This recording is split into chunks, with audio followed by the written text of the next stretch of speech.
There it is, the bottom line. This is a business. You sure do know how to find the right, not a chauffeur. If you want to protect me, protect me.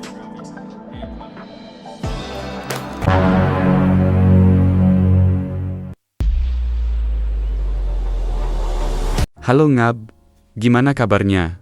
Semoga sehat selalu ya. Kali ini aku merakwam suatu film yang mengisahkan pengusaha kaya jatuh cinta pada pengawalnya yang mungkin terlibat dalam rencana itu. Dia harus memutuskan apakah akan mempercayai perasaannya atau waspada. Tanpa beria-ria, di awal sebelum lanjut, jangan lupa subscribe biar nggak ketinggalan video terbaru Ngab. Langsung saja ke alurnya. Cerita dimulai dengan wawancara Charlie, CEO dan pendiri sebuah perusahaan busana bagian kulon terbesar. Seorang jurnalis dari majalah gosip bertanya tentang perjalanan kariernya. Charlie menceritakan kisah hidupnya, dimulai dari kariernya sebagai model, pernikahannya dengan aktor Hollywood terkenal, Dylan, hingga pegatan setelah 1 tahun menikah. Sejak saat itu, Charlie tidak pernah terlihat brewek lagi. Ia kini menjadi CEO perusahaan busana besar dan memiliki saham mayoritas. So it should be super easy. Charlie Huxton's love life uneventful? I've completely moved on and I couldn't be happier. Not success to the publicity of your breakup with Dylan. Charlie menerima telepon dari Lar, rekan kerjanya, yang memberitahukan bahwa Godfrey, desainer utama mereka, marah setelah rancangan desainnya ditolak oleh Charlie. Lar meminta agar Charlie memperhatikan desain Godfrey karena mereka telah menggajinya dengan mahal. Namun Charlie tetap tidak setuju dengan rancangan tersebut. Office on a tirade about how you've been overruling him again. I forgot. Hey, we're a team, you know. Now, if you or the board has a problem with the way I do things, you can force me. Ketika Charlie sampai di kantor, ia menemukan Godfrey menghapus semua resume desain yang telah ia buat. Godfrey masuk ke ruangannya dengan marah dan berusaha memaksakan rancangannya diterima oleh tim marketing. Charlie yang kesal langsung memecat Godfrey yang menyebabkan ketegangan lebih lanjut. Lar, yang merupakan pemegang saham kedua terbesar, merasa kurang dihargai karena merekrut Godfrey. Dia protes keras kepada Charlie atas pemecatan Godfrey. Tetapi Charlie tetap bersikeras bahwa keputusannya sudah benar. Meskipun itu membuat Lar marah dan merasa tidak dihargai. This design last week. Yes, Miss Huxton, but Godfrey... Through every rule we have about privacy and workplace boundaries. You'll be hearing from my lawyer.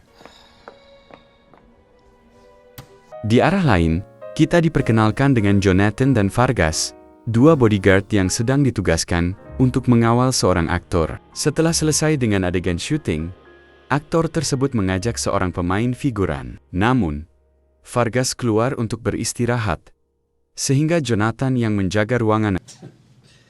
She's an extra. But because I know you probably don't have one after getting cleaned out at the poker. Keesokan harinya, Charlie menerima ancaman berupa boneka santet Amrik yang membuat ketakutan di kalangan karyawan perusahaan. Meski banyak yang khawatir, Charlie menganggapnya biasa saja sebagai risiko pekerjaan sebagai public figure. Namun, Lar dan komisaris lain merasa harus melakukan tindakan untuk melindungi Charlie.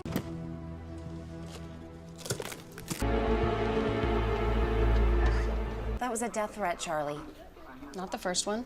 Everyone is in agreement.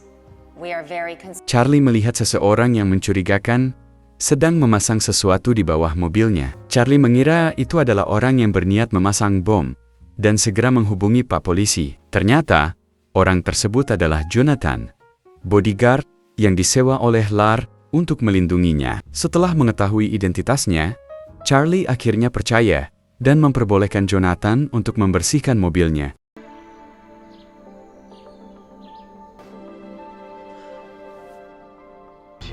LOMAVERDE. Move, I will spray you again. I was making sure no one tampered. Dalam perjalanan ke kantor, Charlie mengajukan beberapa pertanyaan kepada Jonathan tentang latar belakang kerjanya. Jonathan bercerita bahwa ia adalah mantan marinir yang terluka saat melindungi 3 remaja putri dari ledakan petasan. Kakinya terluka kecil dalam kejadian tersebut. Dan sejak itu, ia diberhentikan sebagai marinir. You're a bodyguard, not a chauffeur. If you want to protect me. I'm not happy unless everyone around me is miserable. Really? And I don't want any part of it. It starts by Keesokan harinya, Charlie menerima telepon anonim yang mengancam dirinya. Namun identitas penelepon tidak diketahui. Jonathan menyarankan untuk memeriksa rekaman CCTV dan melaporkan ancaman tersebut kepada Pak Ladusing sekitar. Mereka juga mendiskusikan kemungkinan pelaku yang mungkin melibatkan Godfrey atau Dylan.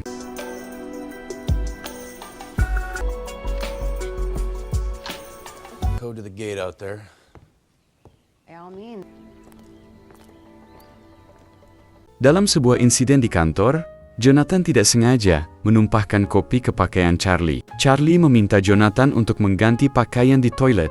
Dan saat mereka berada di sana, Charlie kembali merasa salting karena tubuh Jonathan yang kekar, kotak-kekotakan. Dia juga melihat bekas luka di kaki Jonathan, yang membuatnya semakin penasaran dengan latar belakang pria tersebut.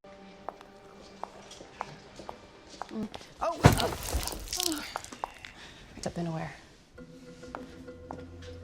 Charlie. Hey, listen to this. Di sisi lain, Godfrey menerima pesan dari orang yang mengirimkan boneka santet kepada Charlie. Pesan tersebut mengajak Godfrey untuk bekerja sama karena mereka berdua memiliki musuh yang sama. Charlie, Godfrey yang tetap bersikeras dengan desainnya, akhirnya dipecat oleh Charlie. Lar merasa kecewa berat dengan keputusan Charlie, tetapi Charlie tetap berpendapat bahwa keputusan tersebut sudah tepat, tak bisa diganggu-gugat.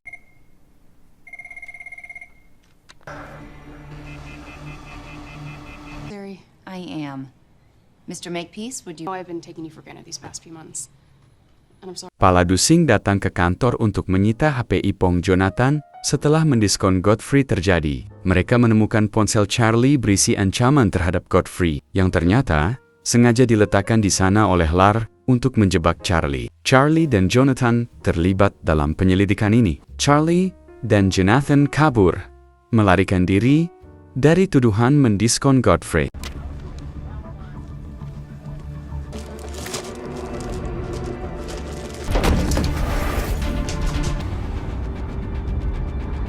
Why are we... He knows Godfrey well enough to send him after us. Lar bekerja sama dengan Vargas untuk menangkap dan mendiskon Charlie, dan John Lar merasa bahwa ia tidak dihargai dan diabaikan oleh Charlie selama ini. Meskipun dia memiliki kontribusi besar dalam perusahaan, Just gonna run down to an ATM and make a withdrawal.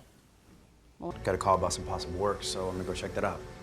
Charlie akhirnya berhasil merekam percakapan antara Lar dan Vargas yang mengungkapkan rencana mereka untuk mendiskonnya. Dia mengirimkan bukti tersebut ke Pak Ladusing. Sementara John berhasil mengalahkan Vargas. Pak Ladusing datang dan menangkap Lar. Setelah bukti rekaman pengakuannya terungkap, Vargas juga bersedia bersaksi tentang keterlibatan Lar dalam semua rencana buruk ini. Charlie merasa lega setelah kebenaran terungkap, dan Lar akhirnya ditangkap.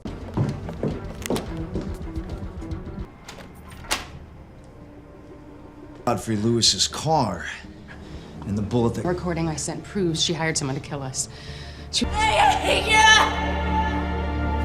Sebulan setelah kejadian tersebut, Jonathan diberitahu bahwa perusahaan tempat Charlie yang merasa bertanggung jawab menawarkan untuk membayar Jonathan dan menyarankan dia untuk tetap menjadi pengawalnya pribadi. Dan tiba-tiba tamat.